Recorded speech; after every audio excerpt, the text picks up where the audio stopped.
Good afternoon. Thank you for joining us for Japan Foundation online talk. My name is Junko Takekawa. I'm Senior Arts Program Officer of Japan Foundation London. Japanese literature has never had such a good time.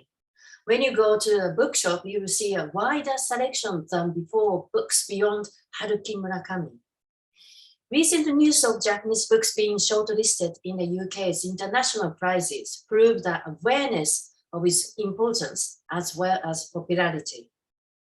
Nonetheless, it takes a long time to gain such a recognition, and it is as a result of multiple efforts and enthusiasm, including that of publishers and translators. However, there is more to discover, and it is important to emphasize that there are publishers who are trying to challenge the status quo and go beyond it. This online event is to explore not only these books, but also to get to the heart of the reason of publishing such books and the thought of the translator. I am therefore delighted to introduce 5 speakers for this roundtable discussion. Kian McCourt, the editor of Verso, which published Terminal Boredom by Izumi Suzuki, and then Helen O'Haran, literary translator and one of the translators of Terminal Boredom. Taylor Bradley, editor, Homeford star of Astral Season, Beastly Season by Tahi SAIHATE, and then Carol Armoni, literary translator of the book. The roundtable discussion will be chaired by Dr. Friana Buritika Alzate, literary translator, department lecturer in modern Japanese literature, University of Oxford. Thank you all for your time. Both books, Terminal Boredom and Astral Season, Beastly Season, have been published with the financial support by the Japan Foundation through the grant program, support program for translation and publication on Japan. And we are very proud to be involved in bringing these fabulous books translated in English to the world. Next, housekeeping matters. Today's event will be recorded. As we are using webinar function, your name will not be viewable by other attendees. However, I strongly recommend you to keep your audio and video muted throughout, just in case. If you have any questions for the panelists, please use the Q&A function to send in questions at any time.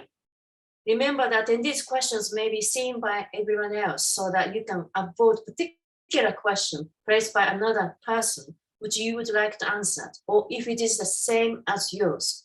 Simply click the thumb up icon next to the question you wish to vote. Unfortunately, due to time restrictions, we may not be able to pick up all of the questions you asked, so my apologies in advance. Lastly, as always, we will send you an online questionnaire, so please spare a short moment to complete it for our future event. That's all from me. Thank you so much for attending this afternoon. And then now I would like to hand it over to Brianna and the fabulous panelists to start this roundtable discussion. Over to you. Thank you.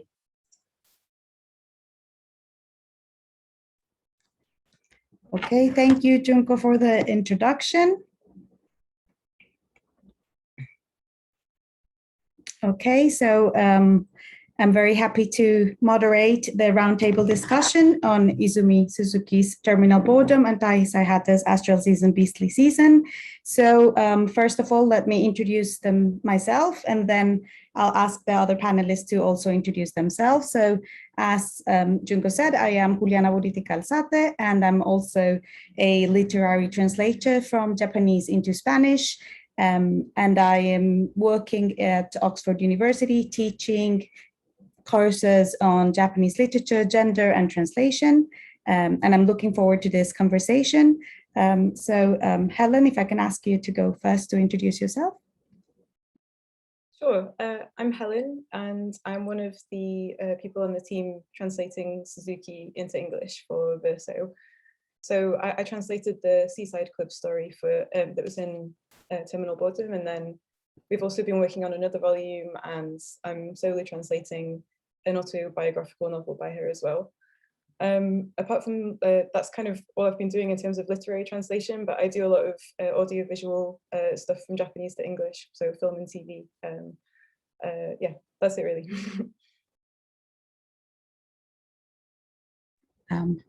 Thank you. Kian, if I can ask you to introduce yourself next. You're muted. I beg your pardon. Hi, I'm Kian. I'm an editor at Verso Books, and I'm the publisher of Terminal Boredom, which is blurred. Yeah, so, oh, much better. Thank you. Yeah, this is the book. We published it in May last year, and it's been doing really well for us. And it, as Helen alluded to, it's the first book in a large project of bringing our work into the English language. We're very excited about it. Thank you. And then Kalau, if I can ask you to introduce yourself. Yeah, thank you very much. So my name is Kalau Almani. I'm a literary translator as well, working between Japanese and English. I'm the translator of Astral Season, Beastly Season by SAIHATE Tahi. Yeah, so I should show this too. And aside from the work of SAIHATE, I've also translated a couple of novels by Nakamura Fuminori as well. Okay, thank you. And Taylor, if I can ask you to go next and introduce yourself. Hi, I'm Taylor Bradley. I'm the co-founder of Hanford Star, and we published Astral Season, Beastly Season. It was our first Japanese book to be published by us, and we got real lucky to work with Kalau on it.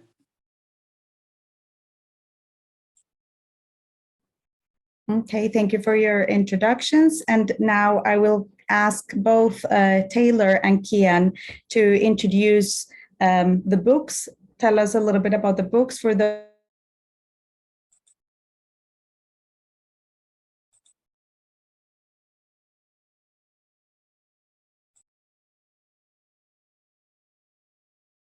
the beautiful covers as well.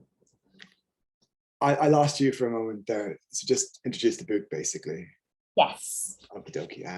Comment cover. Oh, on the cover. Yes, after you introduce the book. Thank you. So yeah, the cover features a photograph of the author, Izumi Suzuki. It's a portrait by Nobuyoshi Araki, who took a great many photographs of her in the 80s. I think she was something of a muse to him. So there's a catalogue of astounding photographs he took of her. And some of them are outlandish, some of them are beautiful, some of them are strange. So we're quite blessed in the fact that we have a ready access to a huge archive of author photographs and cover art. It's the difficulty is choosing which ones. We've had some debates about which ones to use. Some of them are a bit risque, some of them are a bit strange and disturbing, but yeah. So the cover of the second collection of stories will feature a different photograph, and then the novel, which Helen is working on as well, will have another one again. So yeah, I think it was really useful because we could the photographs of Izumi kind of do speak to her personality, and they kind of speak to the era, and they tell their own stories, and it's kind of, it wasn't very difficult situating her as an icon, which she was, an overlooked one for a time, but yeah, an icon nonetheless. So I missed your introduction here. Should I talk about the publication, or what would you like to hear at this point? Yes, just to introduce a little bit the collection of stories for the audience. Okay, so I didn't know anything about Izumi Suzuki till about 4 years ago, when a friend of mine discovered a footnote in an academic article about her, and there was nothing written on her in the English language, and it was very difficult to find information out. So I wrote some academics to ask them what they knew, and no one knew much at all. And eventually someone recommended Sam Bett and Daniel Joseph, and they looped in their pal David Boyd, who's a translator too, and they wrote this astounding, long, detailed report on the author, her work, her life. and they'd never heard of her either, but they were kind of staggered by this like golden aura of work they did on her. And then it was my job to convince my colleagues. I should say at this point, we weren't really doing fiction. It was a kind of a new venture for us. And to convince my colleagues to undertake a long, expensive translation project to bring the work of a woman whose work was kind of overlooked and almost forgotten in Japan, even into English language. So I steeled myself for battle to kind of to get this project approved. But fortunately, my colleagues saw the merit and kind of they saw the wonder as well, and we were good to go. So the first collection is quite slender. It's 7 stories. It was sort of testing the water. We wanted to see what the reaction would be.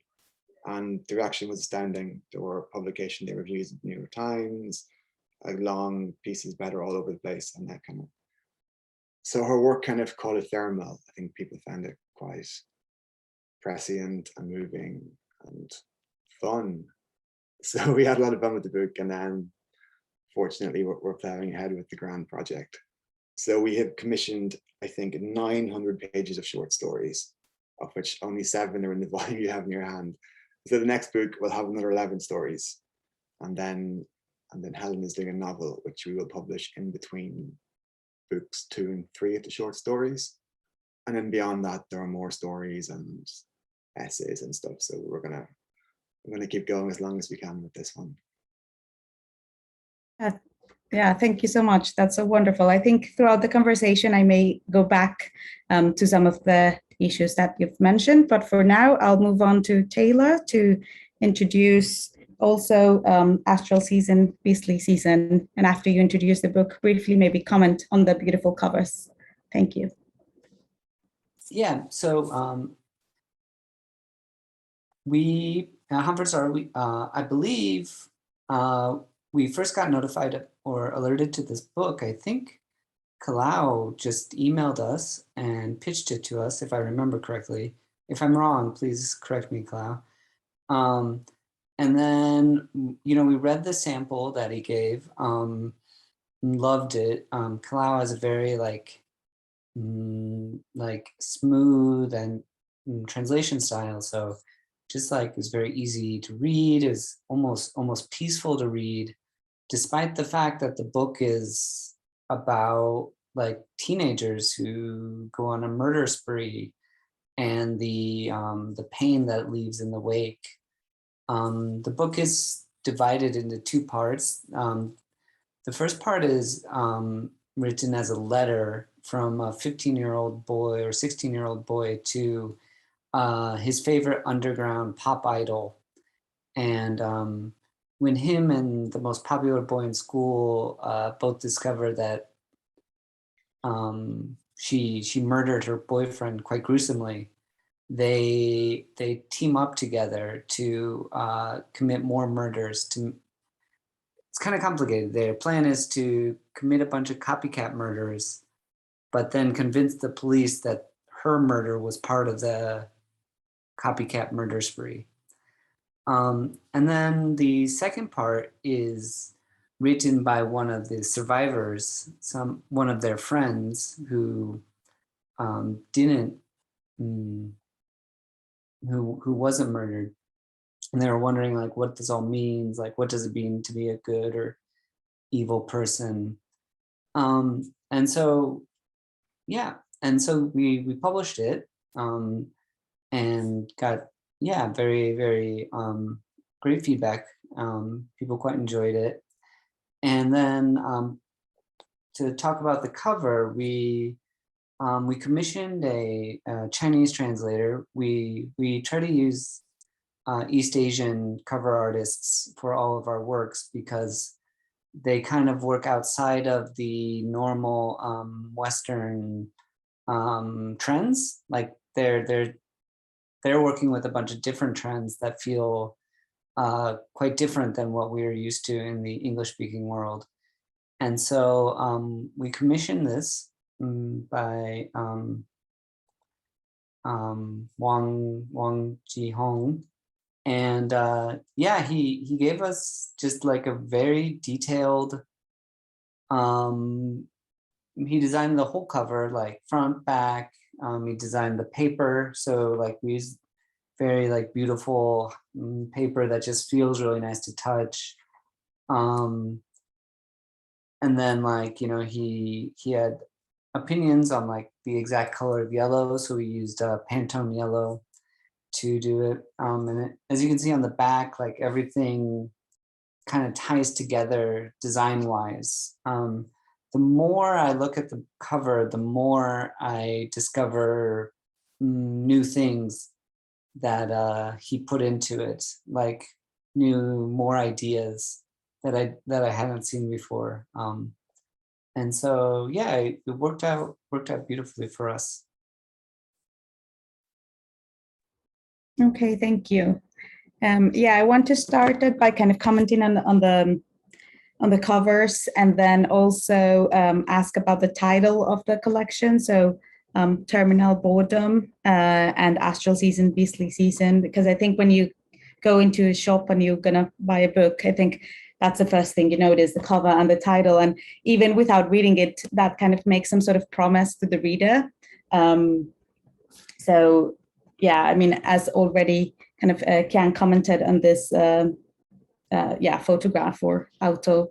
I mean, it's not really a self-portrait, but a portrait taken by this very famous photographer, right? And that kind of makes her this icon. But I think it's been so overlooked by, as Kian mentioned, and now you're putting this spotlight into English, and you find a few things on academic articles about Izumi Suzuki, but I think it's going to come more and more now also in other languages. And as well for Astral Season, Beastly Season, you have this words that, you know, kind of, you don't know what you're going to get into, but there's some sort of promises there as well. So if you would like to comment on the titles, that would be great. Maybe the translators can take the title question, or the editor can take the title question. I know that's often a different person that did the title. You do the translation, but maybe the title gets decided differently. So I wonder how it was in this case. So maybe we start with Terminal Boredom. I don't know if Helen, would you like to comment on that first? Or? Sure. So I couldn't tell you too much about the specifics, but because it was a team of us who worked on the translations of the titles. And so Terminal Boredom was the name of one of the stories in the collection. I think it stood out as a kind of a catchy title. It's I think it's quite a literal translation of one of the Japanese titles of the stories.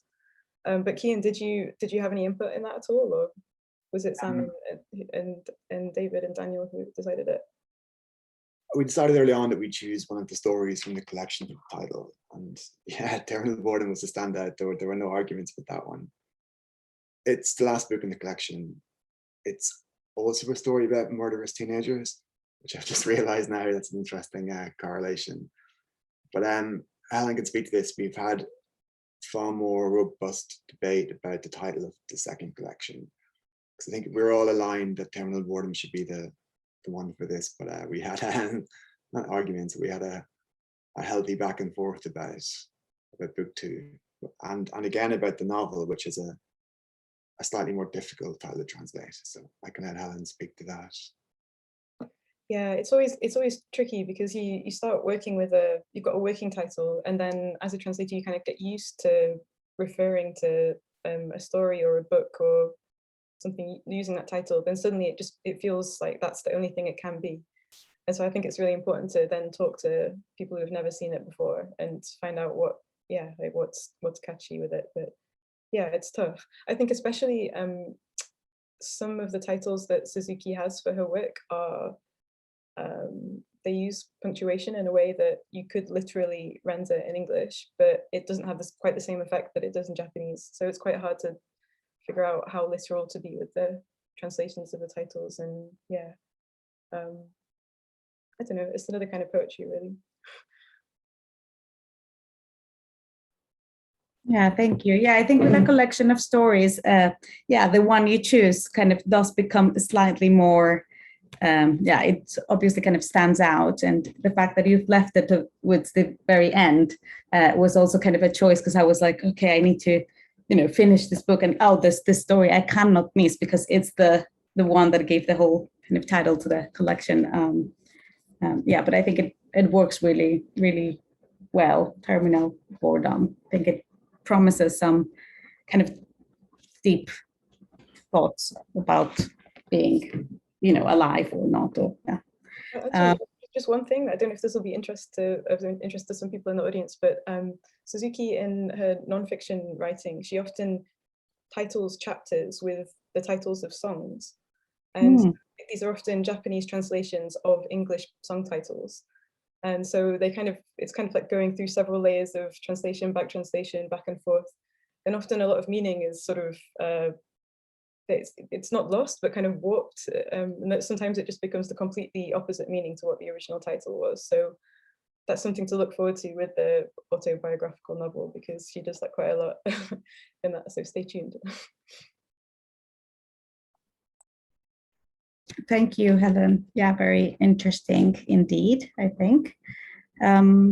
Yeah, so if Kalau and Taylor would like to comment on Astral season, Beastly season, and the fact that there's, kind of two different stories and then brought together.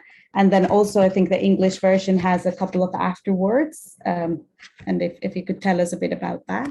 Thank you. Yeah, so I mean, I guess unlike Terminal Boredom, this isn't really a literal translation of the title. Like a literal translation would be something like, this season you become either a star or a beast. But I also can't take credit for writing it. So on the hardcover copy of the Japanese book, which unfortunately I don't have with me right now, under the dust jacket, embossed in English, is Astral season, Beastly season, as kind of like, it was sort of pre-translated for us. And I thought it sounded really great. So I used that as the title, and I don't think we really had a conversation about it. I think it kind of just stuck. Anthony and I, Anthony's the co-founder, we had some conversations like Age of the Stars or Age of the Beast, or like everything we tried just fell flat. Yeah, I think like a literal translation just doesn't have the kind of pithiness of the translation that I would assume SAIHATE already provided.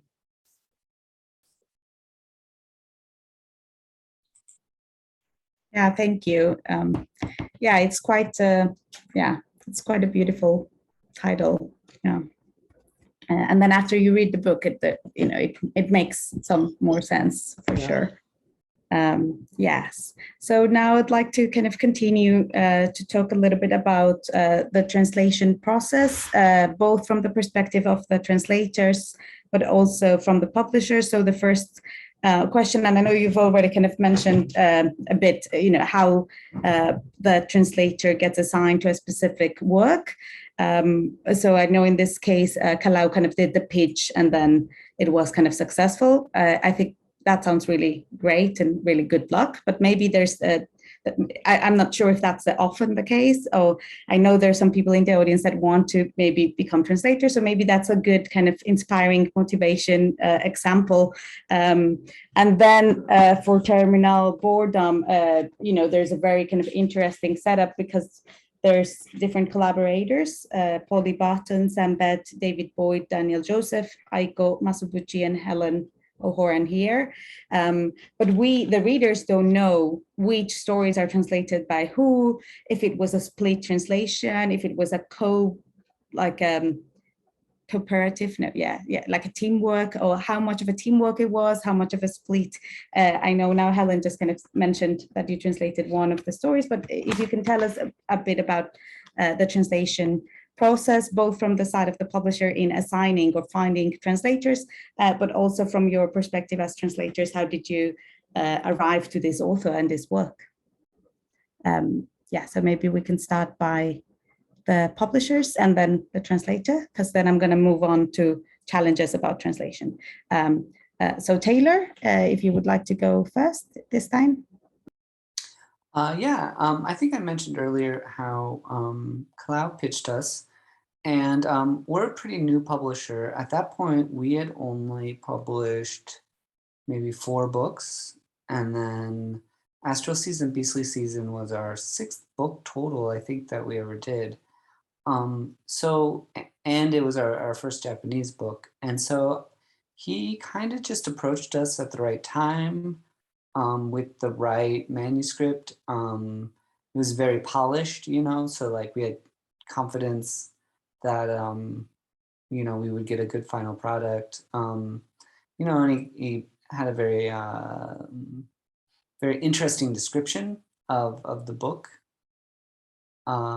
Yeah, and so like all that combined, like, you know, it would have been crazy to like, you know, say thank you and then purchase the rights and then find another translator. Like, obviously, like, we were definitely gonna go with Kalau. Yeah. And if I can just add one thing, which I hope isn't like a dream crushing thing for the aspiring translators out there, but I did already, like we had been in communication, both Taylor and Anthony and I, and we had actually applied for a grant for a different book previously that unfortunately didn't quite work out. So it was, you know, they've been very generous with listening to my pitches and things like that. But we did have kind of a previous relationship. So. Thank you. Yeah, and now if Kian, if you could comment on this, yeah, on the selection of this group of translators and how did that happen? Yeah, I decided to make life difficult for everybody. No, well, I mentioned the guys before who wrote the great report, and so all of a sudden I had this massive untranslated work, all of it seemed excellent, and it was a huge undertaking. So I thought, great, let's assemble a team, and then we're putting together our plans. And then my far more pragmatic, sensible colleague said, no, let's do one short book first. Let's test the water, see where it goes.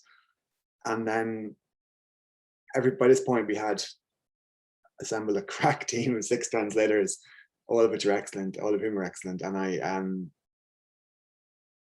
so we stuck to that line. Everyone took a story or 2 stories, and it worked out great.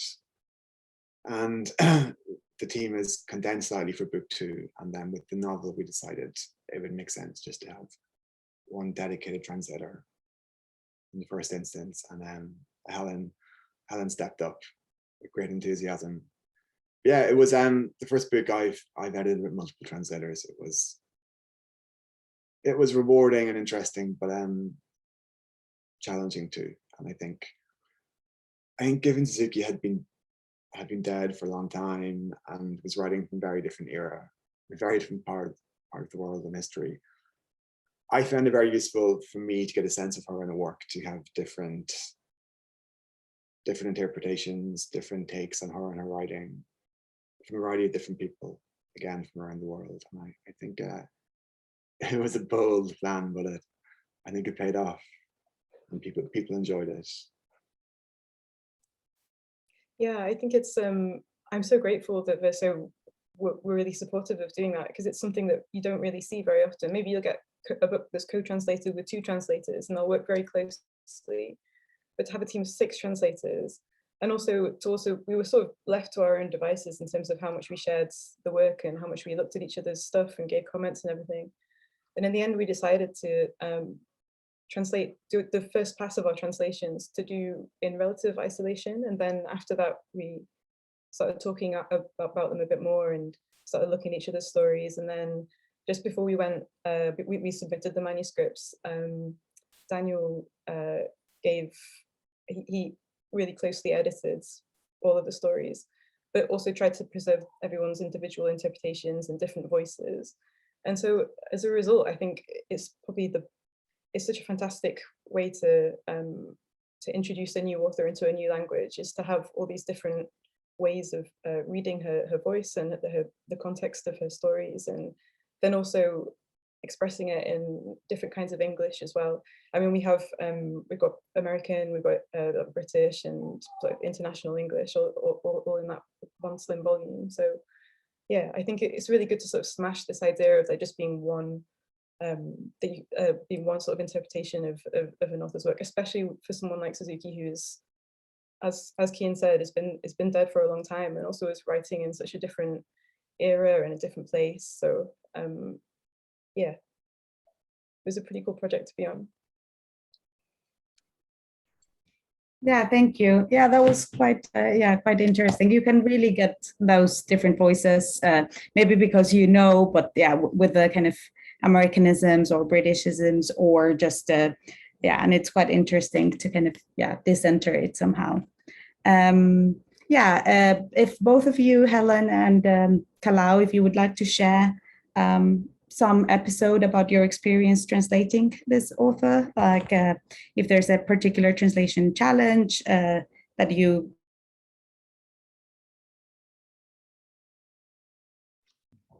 It seems like Juliana froze again. Helen, do you want to go first? Sure. Okay. So I think I mentioned before, I'm working on another manuscript by Suzuki at the moment. This is her autobiographical piece, so it's a little bit more prominent than it is in her fiction. But she really is writing from a very particular time and place, even in her sci-fi stuff. You have to kind of I feel like I have to sort of put myself in 1970s Tokyo to sort of get an idea of where she's coming from, because a lot of stuff is unsaid and a lot of her jokes and her humor and references kind of come from then, and it's easy to miss them unless you're in that kind of state. And now I was born in the 90s, right? There's no way that I can sort of time travel back then, and also the kind of music that she was into, I didn't really know that much about it before I started working with her work. So one of the big challenges in translating her work is reading up about that and sort of immersing myself in that kind of culture. And then we had the pandemic, which has meant that I haven't really been able to, go and actually put myself in those places.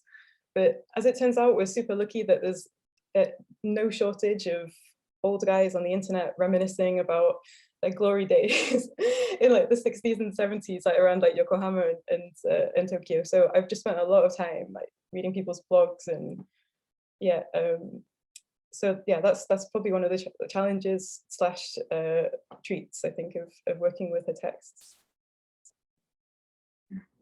Yeah, thank you. Yeah, because the stories do seem to take you back to other time. And I guess now you're speaking about the different works that you're going, but this ones, they seem kind of very, also maybe not so tied to space and time, where of course they are, but they also have this kind of universal or kind of out of this world themes. Yeah, it's true, but also, Kalau might have a different approach to it as well, but I think one of the things you have to do when you're translating into a different language and a different time and a different culture is that you have to sort of gloss around some of that stuff as well. So there'll be, for instance, an example from a story that I translated, I don't think it was on in this volume, but it kind of holds.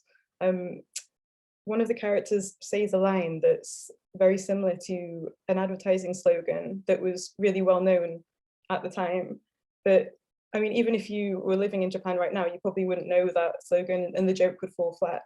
So you kind of translate it a little bit differently. And so, it's tough because in a way it's sort of erasing that original context, but then you also have to think about like who the audience is going to be. And I think especially for something like Terminal Boredom, where it's the first piece of work that's coming out in this language, you have to kind of, it's a really tricky fine balance, and there's no right answer with it. But yeah, so maybe it doesn't seem as particular reading it in English, but you can't have it both ways, I guess. Yeah, thank you. Kalau, would you like to share your take on your approach in translation, or some episode that was challenging in your process? Yeah, for sure. Well, Astral Season, Beastly Season is a much more contemporary work, and it's set in a time at a place that we're a little bit more familiar with, I guess, or at least at time. And so in that sense, I don't think I definitely didn't have the same kind of challenges adjusting cultural things. There are a few references, mostly to like food things that, like, do you include a reference to omurice or do you change it to something else, right?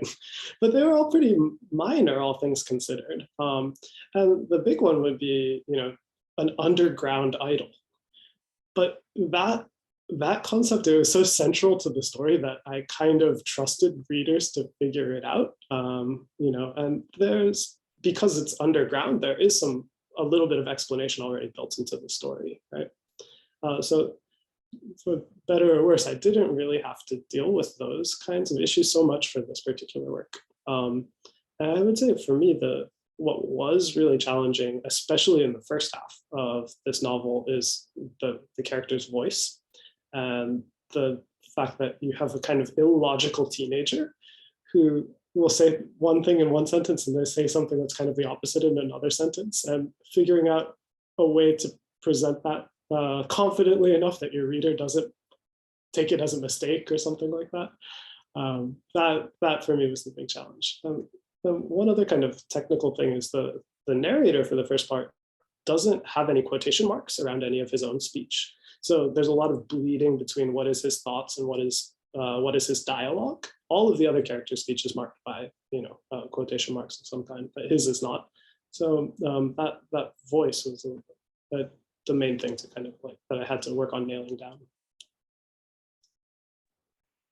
That's great, thank you. Now I would like to kind of offer the audience a little taste of the works. So if we could move on to the reading for, so that they get a sense of this author's works. Yes, maybe Helen, do you want to go first and read your passage? Yeah, sure. So this is from the story that I translated into Boredom, which is called That Old Seaside Club. And we wanted to keep it spoiler free, so it's from the beginning of the story. Just for context, the two characters have just walked into a bar and sat down, and we don't really know that much about either of them yet. Okay, so the first person to talk is the bartender. This is page 98, by the way, if anyone wants to read along. 98. A beer, perhaps? Oh, forgot to order. Yeah. In a small glass, please. The bartender places a delicate fluted glass on the counter and then a freshly opened bottle. Emmy glares as he performs this routine. She's always like this when I drink. It's the middle of the day, so I'll have something soft, she says slowly. Emmy didn't win any lottery. She's here for therapeutic reasons. A change of scenery. Apparently the air on this planet does you good. She says she's 25 years old, and I'm not sure what she was doing before she came here. Go and pick some music, she says quietly, her mind elsewhere. Stood beside the jukebox, I touch the screen and begin scrolling down through an endless stream of song names and numbers. There are enough records in this thing to fill an entire radio station's back catalogue. I get sick of sifting through them all, so I just choose 3 tracks without much thought and head back to the bar. What did you go for? Some rhythm and blues? Nice. A shrill, tinny voice sings Lucille. Could be a woman or a young boy. I spend a moment captivated by the strange enunciation, which wraps around the lyrics as if the words were the singer's own. I take a sip of beer and put my glass down again. Emmy glares fiercely at my hands. My mum, I'm going to stop there because who knows what's going to happen next. Thank you. Now, Kalau, if you can do your reading. Right. Yeah. Okay. So I'm going to be reading from page 33 to page 34 of Astral Season, Beastly Season. This is a conversation between Yamashiro, who's the narrator, and Morishita, who's the popular kid at school. But they happen to like the same idol, and they wind up working together to try and get her out of jail, basically. And this is mostly dialogue, so I'm sorry if the two kind of bleed together. But Yamashiro will be the one who speaks first, right? You quit cram school for Mami-chan? Yeah, I had originally been going to Akihabara for cram school, so I do owe discovering her to them. But I never really saw the point in going, so it's good I found something else to focus on. Morishita, aren't you worried about the future? Why would I be? I'm just going to jail anyway. I stopped myself as I was about to say, but. I wasn't really studying. I just liked you. I couldn't do anything. My shapeless spirit flittered inside me, and my skin began to heat up from the inside out. It doesn't matter what happens. I don't care if I die, if I'm killed, if I get caught. As long as I can save Mami-chan, it doesn't matter what happens. That's why I'm alive. It doesn't matter if I have a future, if I have a life beyond that. I don't care about any of that.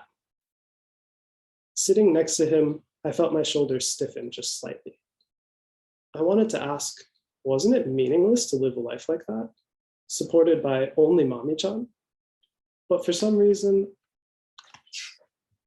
I thought it would feel bad to hurt his feelings. You're the one who gave him all those half-assed dreams. I had to show him that you were just an ordinary person, the kind you could find anywhere. Morishita, what do you like about Mami-chan? I like that she's cute and a good dancer. But she's just practicing as hard as she can. She doesn't have any talent. That's what's best about her. I get that. That's why you're great. Because you have absolutely no talent, no sense, and yet you work so hard to act like you do despite your inferiority complex. Your favorite food, your favorite music, it's also normal, so you're proud of anything that's slightly different about yourself. It's that attitude, that pathetic attempt to be even just a little bit better than others that I love. What I mean is, you're sad and pathetic, so I can look down on you however much I want. Being hardworking is a kind of talent too, Morishita mumbled. Suddenly, Watase's face appeared in my mind. I liked watching her work hard, dancing, singing on stage like she's having fun. I was trying hard too. I thought I was trying hard, but then there was someone else trying harder than me, and still she was having fun. When I realized that, I had no choice but to like her. I wanted to do my best, my absolute best to cheer her on. She's special. I couldn't tell him that's wrong.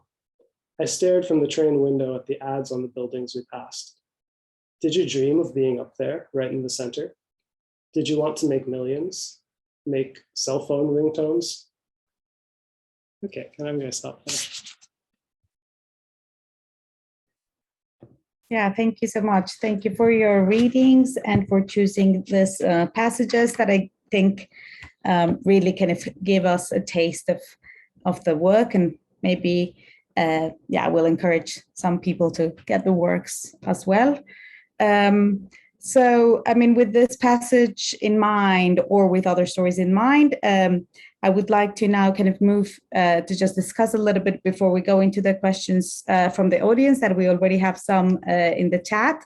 But before we go there, I'd like both translators and publishers to comment on the significance and reception of the works.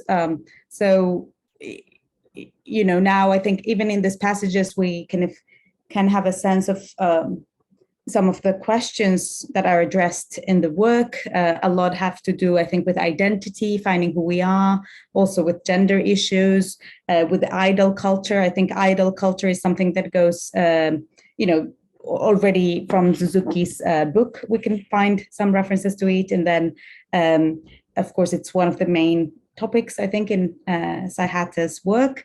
So if you would like to comment a little bit on that, kind of some of the issues of the work, why are they relevant to Japan and to also foreign readers or readers from across the globe, because you're kind of making that transition.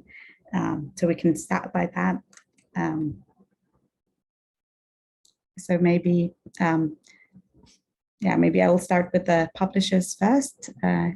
Kian, would you like to comment on the significance of the work? Oh, yes, happily. There are lots of striking things about Suzuki's work when you read it in 2022. Some of her ideas and notions were very prescient. She anticipated things happening before they did. Helen's reading was a good example because she mentions a jukebox. And when I read that first, I thought nothing of it. And then I'd stop and go, oh, this is back in the 80s and it's like a touchscreen jukebox. It's like an iPod basically. I'm like, oh, there's great, and there's fun in that. And it's kind of, you can nod your head and enjoy the kind of how like on the money she was and how she predicted things. But the main takeaway I have with her work is how timeless it is, but like the interpersonal stuff is where the real value is. And they'll be seen with two friends and they're bickering, and she nails that kind of like gentle tension between two friends who are kind of having a bad day. And or lots of her stories are about couples having some sort of strife or bother, and it all feels so painfully accurate. Sometimes very funnily, sometimes it's super bleak. But I think that's where she's strongest, writing about people and how they interact. And her dialogue, and this is a testament to Helen and everybody else who translated the stories, it really sings and pops. So I mean, eventually technology will move on, and the things she predicts will themselves become tired and no longer be worth commenting on. But I think it's the human aspects to her work that really make it great.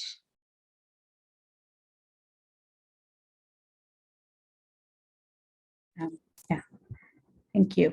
Yeah, Helen, would you like to comment on the significance of like the themes as well? Follow up from Kian. Yeah, I think like picking up on what Kian said about the interpersonal human aspects of her writing. One thing that I've just found really kind of refreshing working with her writing is the way that she almost seeks to swim in imperfections, like in herself and everyone else and their relationships. And I mean, Kian mentioned the sort of bickering between two friends and how she'll sort of talk about parts that she doesn't like about the friend, but that won't be the reason that she'll sort of, I don't know, try and ostracize his friend or anything like that. She just kind of, she's very matter of fact about everything, and in somehow in a very subjective way. And yeah, it's not very, yeah, I'm being a bit sort of abstract, but yeah, just the way that she engages with the world, I think, is something that the more that I'm working with this stuff, I feel like I'm understanding it a bit more and getting to know her a bit better. And yeah, I just think it's such a gift to have her perspective on the way that things are. Yeah, thank you. And I mean, if I could also add a bit to the significance of Suzuki, I read an article about a scholar about kind of feminist utopias in Japanese science fiction by Stefan Wörer. He's in Japan at the moment, but also kind of analyzes the first story on terminal boredom, on woman and woman. So it also kind of adds to this kind of larger kind of utopias and feminist utopias in science fiction. And it was really great to find it in translation. So for a niche of scholars, I think it's going to be very interesting as well, including myself. Yes, and now Kalau, if you, Taylor, if you would like to comment on first on, maybe pick up on the passage, but you can also kind of, don't necessarily need to comment on it, but what kind of significant issues do you think SAIHATE is addressing here? Yeah, SAIHATE kind of gets into like everybody wanting to feel special and like how we can try to feel unique, and that's a recurring theme in the book. Like the protagonist of the first, or the letter writer of the first part of the story, both loves and hates the idol who he's writing the letter to, because he wants her to be ordinary, but he also wants her to be quite special. And like all of that is tied up into his own, like, I would call it maybe self-loathing and like hatred for himself. Yeah, and so like there are many things that I think like all people feel, not just teenagers, but maybe especially teenagers when they're trying to figure things out. But I don't know if that feeling ever goes away quite.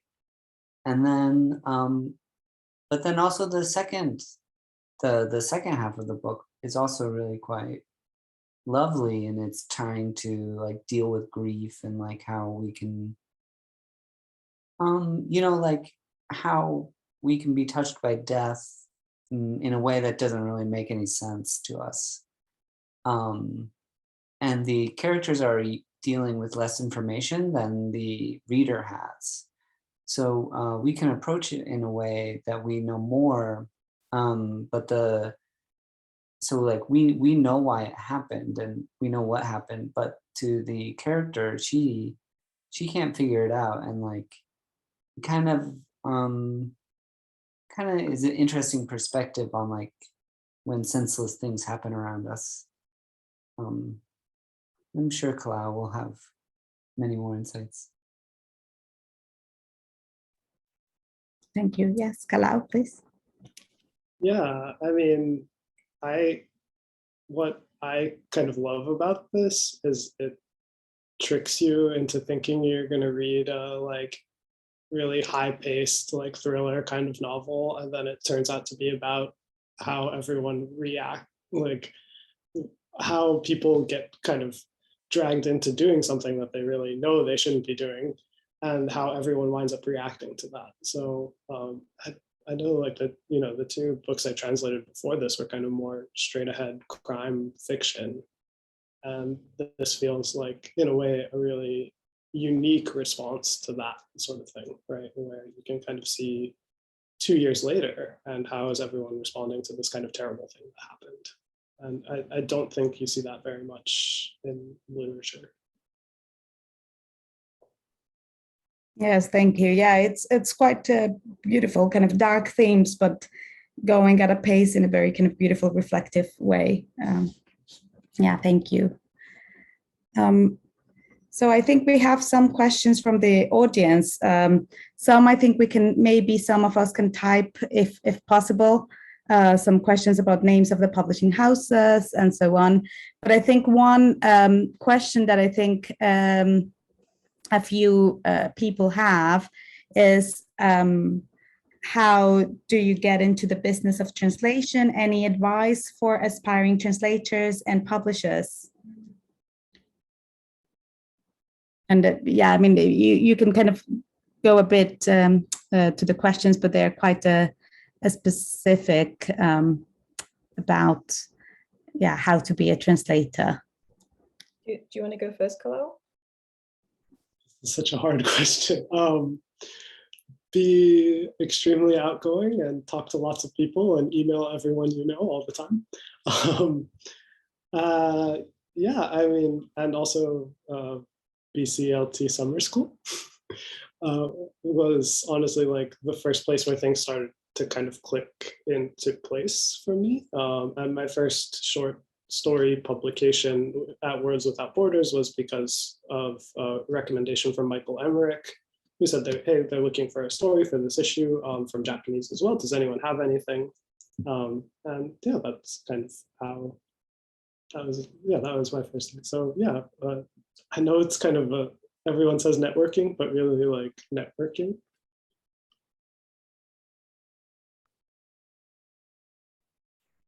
Yeah, I'd agree with that. I think you can be an amazing translator and really have your heart in it and produce the best translation ever. It can be your modus operandi, your way of your art.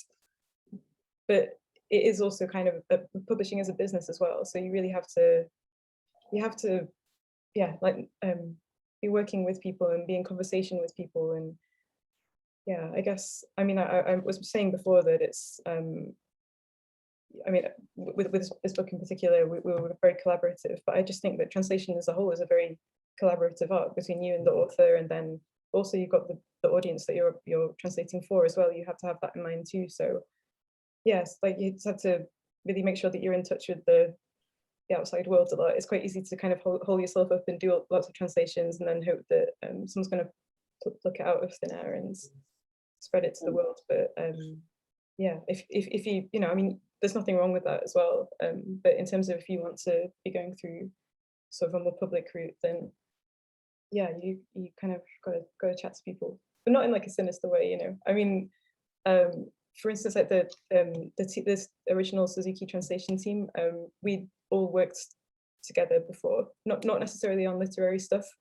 Sometimes it would just be, you know, kind of like businessy translation things or something like that. But we sort of knew each other's working styles and had like a rough idea of where everyone was at in terms of how much they had on their plate at the time, that kind of thing. So yeah, it sounds really cold-hearted saying networking, but I think it's also more just sort of checking in and knowing people, I guess, full people, I guess, rather than just like an email address or something like that. So yeah, that would be my advice, I guess. And if I could just add one other thing, it's that publishing moves very slowly, so please be patient. Yeah. Thank you. I mean, just picking up some questions from the audience, for example, we have Heather D. Davis that, I mean, I guess is asking Kalau about deciding on this book and both for translating and pitching, but I want to take the second part of their question, sorry. What are your criteria for books you deem sellable? Because as Helen mentioned, yes, of course, it's an art and you may love a book, but also it needs to, you know, have an audience. So maybe the publishers, Taylor and Kian, could tell us a little bit about why are you publishing, you know, Japanese literature and what makes it sellable, or yes. Taylor, please. Yeah, I mean, this is the big question, right? And we're still trying to figure this out to the best of our abilities. Yeah, I mean, I don't know what makes things sellable. It's I think like you need to have, you know, some sort of like something you believe in, obviously. Like, you know, if we were just like chasing the next Murakami or something, right? Like trying to fit it into someone else's, you know, trying to fill someone else's slot. I think we would fail. And so like, I think we look for books that kind of will be a good fit with our other list, you know, like, so we're not going to get something that is far outside of what we've ever done. So it kind of helps build, you know, our reputation with the same audience. But when we're evaluating a book, we're never like, oh, like, you know, mystery thrillers sell well, so we'll do that. Like, we'll pick it up because we believe that this mystery thriller is good. Yeah. Thank you. Ken, what about you? Yeah, I wish I knew what made a book saleable, but I don't. You need to be lucky, I suppose. I hadn't been looking for, I mean, I'm never looking for anything in particular. It's whatever comes along and takes my fancy and I think might work. Well, no, that's backwards. If I think I like it, first of all, I'm interested in, and then I think about how to make it work. But I got lucky with Suzuki. Kind of a friend unearthed their work and dropped it in my lap, and then, but I had no idea if anybody else would like it until I got the report I mentioned, and then the guy's enthusiasm kind of, it gave me heart. But even then, you don't know. It's, yeah, there's a healthy dose of luck involved. That's part of the fun.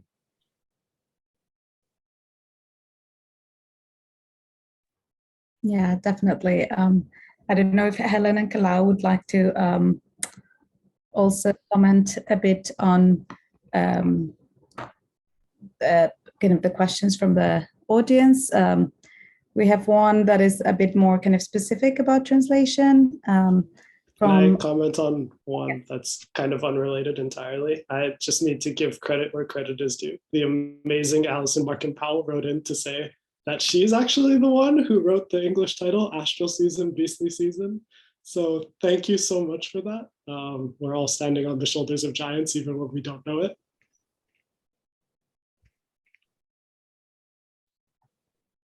Yes, I noticed the comment too. That was quite cool. Yeah. Yeah, well, I mean, we're kind of getting towards the end of the talk. I don't know if you want to answer one more question. I think we're okay with one more question. I answer. So Nozomi-san asked about, one of the questions was, let's see, do we try to make the text closer to the target English-speaking readers, right? So I guess this is a question about how much you localize what's in the original text. And so with Suzuki's sci-fi stuff, so and particularly with Terminal Boredom, I did localize quite heavily, and not like super heavily, but along the scale. Like certain references I thought were kind of incidental to the gist of the story. But with her nonfiction stuff or her autobiographical novel, so the one that I'm working on at the moment, I skew much more on the other side of the spectrum. So I'm much more literal and try to keep the references in there, because I mean it's something I should have said before about the value of her work. Like her nonfiction stuff is probably, it's quite a rare chance for Anglophone readers to get a glimpse of that time and that era and that scene, sort of like alternative music scene that she was part of. So I think in that case, it's quite important to stick quite close to the Japanese, even if it's something that will be unfamiliar to English readers. But with more fictional, like speculative stuff, it's often incidental. So you have to sort of, I just decide based on what I think the audience will be looking for, but also to do with the material too.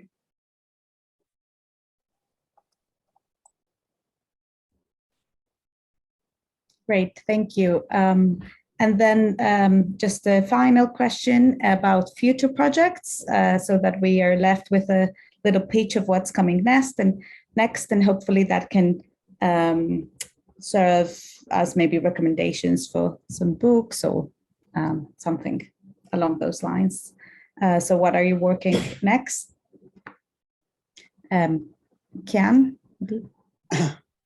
Hi, we have another Suzuki collection coming in April, and then the following year, the novel Ellen's translating that. And beyond that, we have books from France, Spain, Brazil, England, all around the world. But yeah, we have enough to keep me busy. Thank you. Taylor? Yeah, right now we have books coming out from East Asia, from Taiwan, Korea, Japan, China. And then from Japan specifically, we're gonna have one out next year called Finger Bones. It's set during at the end of the Second World War.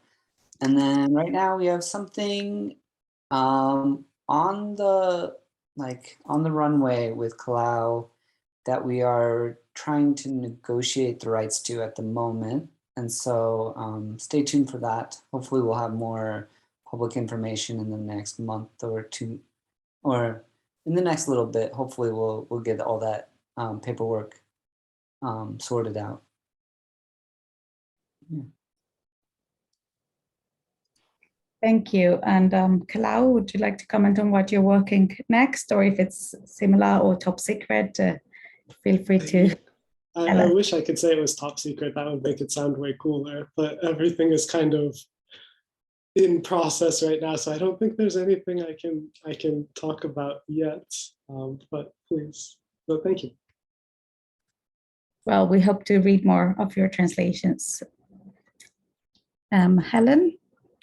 Yeah, so apart from the Suzuki projects that we've mentioned, I'm working on subtitling some conversations between writers, Japanese writers. It's a series that's organized by the Museum of Modern Japanese Literature, so Kindai Bungakukan in Tokyo. And from last year, they started broadcasting these dialogues where you get, there'll be a poet or a writer or a scholar who will invite another writer or someone involved in the literary world to come on stage, and they have a conversation, unfiltered, unscripted conversation for an hour and a half. And there are some readings as well. And so it really goes all over the place, the conversations, but they're usually very interesting. So I'm working on one at the moment between Ito Hiromi and Isaka Yoko. So two very, very different poets who kind of infamously have a little bit of rivalry going on, but they've sat down and had this really rich, very interesting conversation. So I'm translating that at the moment. So that should be out probably in the spring next year. But the last year's edition is available. So if you're interested, it's called Voice Library, Koe no Library, and that's by the Museum of Modern Japanese Literature. And so it's available online to have a look at. Yeah, really interesting stuff. Like, yeah, really interesting authors and writers, often writers that are well known in Japan, but not really outside of the country. So yeah, that's what I'm doing at the moment. I actually have no literary projects lined up after this year. So if there are any publishers watching, drop me a line. Thank you. Yeah, that sounds really interesting. I'm now currently also working on a collection of poetry of Ito Hiromi into Spanish, and I'm quite slow, but yes. That's incredible. You should definitely watch this chat then. I mean, she's a regular host on this this project. So yeah, check out last year's. Yes, will do. That sounds so interesting. Oh, sorry. Yeah, thank you everyone for sharing. I think we covered most of the questions, and I apologize for the kind of audience members if we didn't address your question directly, but hopefully the conversation was still kind of fruitful and useful for you. Thank you all for this conversation. I had a really nice time listening to you, and I think it's time to hand it over to Junko from Japan Foundation. Thank you so much for very interesting, insightful discussion, and I really enjoy that, to know that what you have been thinking, how you worked towards the translation and the publication of those interesting books. I mean, what you have done is very inspiring to me as well. I'm very much like reading Japanese book, but I mean, as a sort of, amateur readers, you tend to actually keep reading, the books by same authors, of course. So your books have definitely opened up my eyes. And it's very strange to say that because I didn't know that until you published it into the English. You applied to Japan Foundation. We didn't know. I didn't know what the books was about. So it was really equally very interesting. In the chat book, you have seen that a list of the books that we have translated through the translation publication support program. And if some of you are publishers and translator who like to apply for the Japan Foundation translation, publication support program, also that check that the chat box that we, gave you the link. Otherwise, thank you so much for joining us, and thank you for all panelists. To share your thoughts. That was really interesting, particularly publishers. I never actually worked with publishers online, so that was really interesting to work with you.